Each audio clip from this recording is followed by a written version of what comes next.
ৰঞ্জন দৈমাৰী আৰু 6জনৰ যিটো serial বম্বাস্টাৰ case जोबथेसालियाव थानाय रन्जन दैमारि सारमोननि खोथाफोरालाय मा जाखो बे भिडिअखौबो खोन्थिनो नाजागोन नोंथांमोननो सुप्रिम कर्टआव जेब्ला आपिल खालामदोंमोन बेनिफ्राय मा बुंखौ बेखौबो खोन्थिनो नाजागोन अननाय सिबिनायखौ बावहरनानै ससियेल मिडियायाव सानै लाइमोन सिख्लाया मोनसे भिडिअनि पस्ट होदों आरो बे पस्टआव गाज्रि राव बाहायनाय जादों आरो बेखौ लानानैनो दिनै गोबाङानो गोबां होनदों मानोना सोरबा बुंदों सोरखौबा लानानै बिथांमोना बेनि सायाव फंनैसो बुंनांगौ आरो सोरबा बुंदों नोंसोर मानो बुङा सोरबा बुंदों नोंसोरबो बुंनांगौ बेफोरबायदि नङा जायखिजाया मानो दिनैनि बेफोरबायदि थासारि बा बेफोरबायदि भिडिअ भाइरेल जानायखौ जों जुदि नुयोब्ला बर' जानानै बर'नि फिसा जानानै बर'नि रावखौ बाहायदों बेयाव गाज्रि महरै बेनिखायनो बर' फिसा जानानै जोङो गासैबो समाजनि गासैबो सुबुङानो सोरबा एबसु नङा सोरबा बिपिएफ नङा सोरबा इउपिपिएल नङा XYZ जायखिजाया सुबुङानो बेनि सायाव फंनैसो बुंनाया मोन्थाय दं आरो बेफोरबायदि खालामनाया समाजनि गेजेराव मोनसे दुंहाव बारहावा लाबोयो आरो बेफोरबायदि दा ससियेल मिडियाखौथ' नोंल' आंल' नाया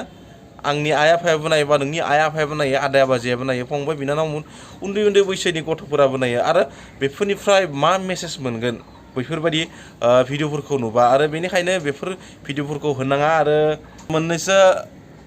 फेसबुकाव कमेन्ट नुनो मोनदों जे सोरखौबा बुथारनाय सोरखौबा बेफोरबायदि कमेन्टखौ लिरनायनि सिगांनो नोंथाङा सानग्रोनांगौ जे आं मा कमेन्ट लिरनो थांदों बा सोरखौ रायनो थांदों सोरखौ बुंनो थांदों मानोना मालायखौ बुंनायनि सिगांनो बा मालायखौ सोंखारिनाय सिगांनो गावखौ नायग्रोना लानांगौ बेनिखायनो बेफोरबायदि कमेन्टफोरा समाजनि गेजेराव मोनसे गाज्रि थासारि लाबोयो आरो बेफोरबायदि थासारिखौ लाबोनाङा बेनि अनगायैबो जे इलेक्सनाथ' फैगासिनो दङ नङा होमबा इलेक्सननि गेजेराव दा दावराव दावसियाबो बांनो हमबाय जोंनि गेजेराव जाहाथे बेफोरबायदि दावराव दावसि खालामनानै जेबो जाया इलेक्सना फैदों इलेक्सना थांगोन सोरखौबा सासे मोजां नायनानै नोंथांनि गोसो बायदियै सिलेक्ट खालामबानो जाबाय जायनिखि समाजनि खामानि मावनो हायो नोंथांनि ओनसोलनि खामानि जाफुङो बेफोरबायदि सुबुंखौ जों सिलेक्ट खालामनांगौ दा बेफोरबायदि थासारियाव नोंथांनि गोसो मथे सिलेक्ट खालामबानो जाबाय जायखौ नांगौ दा बेफोरबायदि खोथायावनो बायदिसिना दुंहाव बिबुंथि होनायफोरखौबो जों नुनो मोनदों गेदेर नेताफोरखौ बेफोरबायदि बिबुंथिखौ होनाङा मानोना जों मिथिखागौ लैथोआ जेसेबाङानो गिदिर जाया मानो जेसेबाङानो गुवार जाया मानो दैमाया जेसेबाङानो गिदिर जाया मानो बे दैमा आरो लैथोआव जाहाजा माब्लाबाबो गोरोआ जेब्लासिमहालागै जाहाजाव दै हाबा बेनिखायनो नोंथांमोना बेखौ साननानै आं मा बुंनो थांदों जियानो जाया मानो गुवाहाटী उच्च न्यायालयৰ যিটো আভেল কৰিলে ৰঞ্জন দৈমাৰী আৰু 6জনৰ যিটো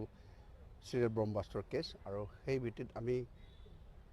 ভাৰতৰ উচ্চতম ন্যায়ালয়ত আমি এটা স্পেচিয়েল পিটিশ্যন ক্ৰিমিনেল দাখিল কৰিছোঁ সি দুটা ডেটত হিয়াৰিং হৈ গৈছে আজি আকৌ তৃতীয় দিনাৰ কাৰণে হিয়াৰিং আছিলে আৰু অনাৰেবল সুপ্ৰিম কোৰ্টৰ কোৰ্ট নম্বৰ 5ত আছিলে মেটাৰটো আইটেম নম্বৰ 9 আছিলে আজি কোৰ্টে আমাৰ মেটাৰটো আগৰ হিয়াৰিং লোৱাৰ পিছত আকৌ পৰৱৰ্তী আজি হিয়াৰিং ল'লে কিন্তু কোৰ্টে আমাক যোৱা ডেটত অৰ্থাৎ 2/2/2023 আমাক এটা এডিশ্যনেল এফিডেভিট এটা নোটছ বনাব দিছিল ফেক্টছৰ ওপৰত আৰু সেই নোটছটো ইতিমধ্যে ছাবমিট কৰা হৈছিল আৰু সেই নোটছটো কোৰ্টে আজি পৰৱৰ্তী ডেটত পুংখানুপুংখৰূপে পৰিচালনা কৰিব আৰু কোৰ্টে আজি সেইকাৰণে আমাক আকৌ 2 সপ্তাহৰ কাৰণে কোৰ্টেই টাইম দিলে কোৰ্টে সেই নোটটো তেওঁলোকে পেৰিছ কৰা নাই বুলি ক'লে গতিকে 15 দিনৰ পিছত এই স্পেচিয়েল পিটিশ্যন ক্ৰিমিনেলৰ হিয়াৰিংটো আকৌ আৰম্ভ হ'ব জাজ কোন আছিলে জাজ ৰুহুতগি আৰু আলবেলা